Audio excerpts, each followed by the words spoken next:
Convidamos a todos a ouvir a mensagem de hoje, que tem por base o Evangelho segundo São Lucas, capítulo 23, versículos 1 até o 5. E destacamos o versículo 4, que diz assim: Então Pilatos disse aos principais sacerdotes e às multidões: Não vejo nesse homem crime algum.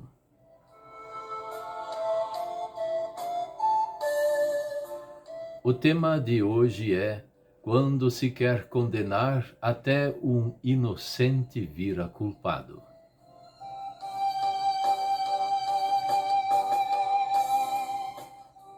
Uma das piores desgraças aqui no mundo, entendemos que seja que quando as pessoas, especialmente autoridades, querem condenar os seus desafetos, querem condenar os seus contrários. Eles querem silenciar quem os acusa de corrupção, e na maior parte das vezes é verdadeiro.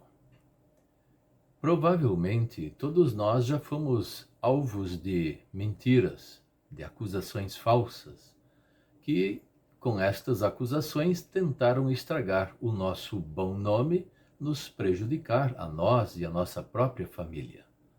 Mas, pela providência divina, nós tivemos que suportar estas coisas e Deus veio nos abençoar. Então, estas acusações, ou chamamos então de mentiras, elas tiveram suas pernas bem curtas. Jesus Cristo, perante Pilatos, ele passou a sua vida inteira trabalhando para o povo e pregando o evangelho que Deus tinha incumbido dele fazer, mas também ele estava se preparando para a sua morte. Perante Pilatos, ele estava sendo acusado de coisas que ele não fez, coisas que eles inventaram, 3 acusações, e especialmente queriam eliminar um desafeto, eliminar aquele que contrariava eles. Então inventaram mentiras e diante do Pilatos, que era o governador da Judeia, que estava em Jerusalém naquele momento, acusaram falsamente Jesus.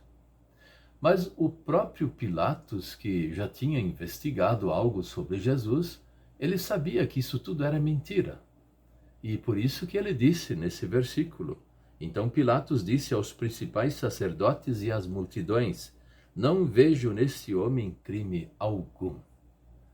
Mas e por que então Jesus foi condenado, se o próprio governador que julgava aquelas pessoas da época considerou ele inocente? Na verdade, no plano de Deus, Jesus ele não escapou da morte porque ele estava pagando os nossos pecados, as nossas dívidas diante da lei do Senhor. E neste momento, para frente, ele foi condenado, foi levado à cruz. Claro que ressuscitando ao terceiro dia, ele foi o grande personagem, o nosso grande redentor para a nossa salvação. Então, através de Cristo, nós temos, por causa da sua obra, o perdão de todos os nossos pecados. E não precisamos, então, nos preocupar com falsas acusações. Aliás, nós, cristãos, não deveríamos estranhar que o diabo ou seus filhos, aqueles que não creem em Deus, vivem pregando mentiras a nosso respeito. Isso é próprio do diabo, ele é o pai da mentira. E todos os que não são de Deus, também eles adoram a mentira e acusam falsamente as outras pessoas para conseguir algum benefício. E esta é a característica do mundo das trevas. A característica do mundo de Deus, do reino dos céus, é a luz, é a verdade, é o perdão, é a salvação, é a ajuda ao próximo, é falar sempre a verdade. Por isso que, se nós somos alvos de mentiras, nós não deveríamos estranhar isso, porque aqui no mundo é próprio de Satanás e do mundo fazer assim. E quando eles querem condenar alguém, até um inocente fica culpado. Mas nós não precisamos ficar apavorados com isso e nem aprovados pelo mundo.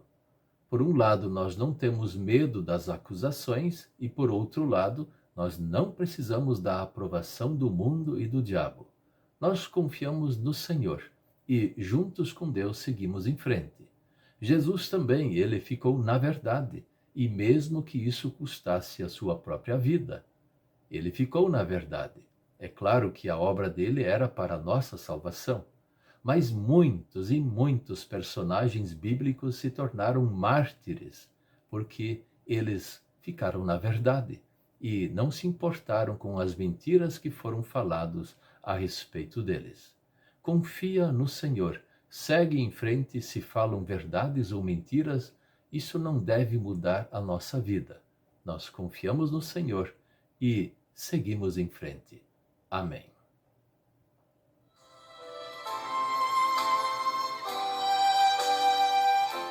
Vamos orar. Querido Deus, nosso Pai Celeste, ajude-nos a enfrentarmos as situações adversas da nossa vida. Se tem pessoas inventando mentiras ou acusações falsas que dá tudo no mesmo, nós só queremos confiar no Senhor e seguir em frente. Por isso também te pedimos a tua proteção.